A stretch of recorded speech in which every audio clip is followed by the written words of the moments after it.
بسم اللہ الرحمن الرحیم۔ محترم ناظرین، السلام علیکم ورحمۃ اللہ وبرکاتہ۔ نحمدہ و نصلی علی رسولہ الکریم، اما بعد، اعوذ باللہ من الشیطان الرجیم، بسم اللہ الرحمن الرحیم۔ محترم ناظرین، آج کی ویڈیو میں ہم آپ کو بتائیں گے کہ قربانی گھر میں کس کے نام سے کرنی چاہیے۔ بہت سارے لوگ یہ مسئلہ نہیں جانتے اور بہت ہی بڑی غلطی کرتے ہیں، جس کی وجہ سے ان کی قربانی نہیں ہوتی۔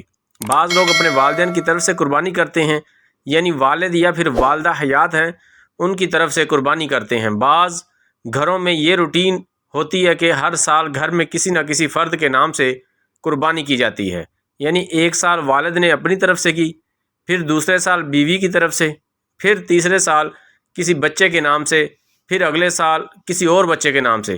تو یہ روٹین ہوتی ہے۔ قربانی کس کے نام سے کرنی چاہیے؟ ایک چیز سمجھ لیجئے کہ قربانی کس پر واجب ہے۔ قربانی ہر اس مسلمان مرد عورت پر واجب ہے جو مال کے نصاب ہو۔ مال کے نصاب کون ہے؟ جس کے پاس 7.5 تولے سونا یا پھر 52.5 تولے چاندی ہو۔ سونا بھی نہیں ہے، چاندی بھی نہیں ہے، اتنی رقم اس کے پاس موجود ہو جو 52.5 تولے چاندی کی مالیت بنتی ہے۔ اگر کیش بھی نہیں ہے اور اگر اس کے پاس حاجت ضروریہ سے زائد اتنا مال موجود ہے جس کی مالیت 52.5 تولے چاندی کی قیمت کے برابر بنتی ہے، تو ایسا شخص مال کے نصاب ہے، اس کے اوپر قربانی کرنا واجب ہے۔ اگر وہ ہر سال مال کے نصاب ہوا تو ہر سال اس کے اوپر قربانی کرنا واجب ہے۔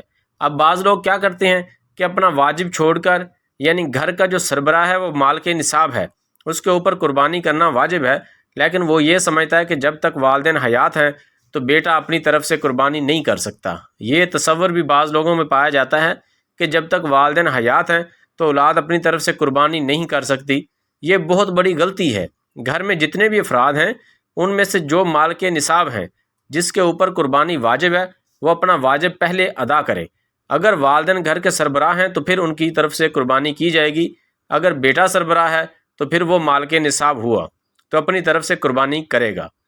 یہ روٹین جو چلتی ہے نا کہ گھر میں کسی فرد کے نام سے ہر سال قربانی کی جاتی ہے، کبھی بیٹے کی طرف سے کر لی گئی، کبھی بیٹی کی طرف سے کر لی، حالانکہ ان کے اوپر قربانی واجب نہیں ہوتی۔ قربانی اگر ان کے نام سے کریں گے تو قربانی تو ہو جائے گی، لیکن ان کی طرف سے ہوگی، یعنی قربانی بچے کی طرف سے ہوگی، آپ کی طرف سے نہیں ہوگی، کیونکہ قربانی تو آپ کے اوپر واجب تھی اور آپ نے اپنے نام سے کرنی تھی، تو تب جا کے آپ کا واجب ادا ہونا تھا۔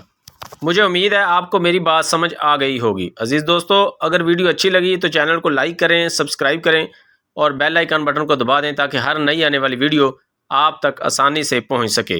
اللہ حافظ۔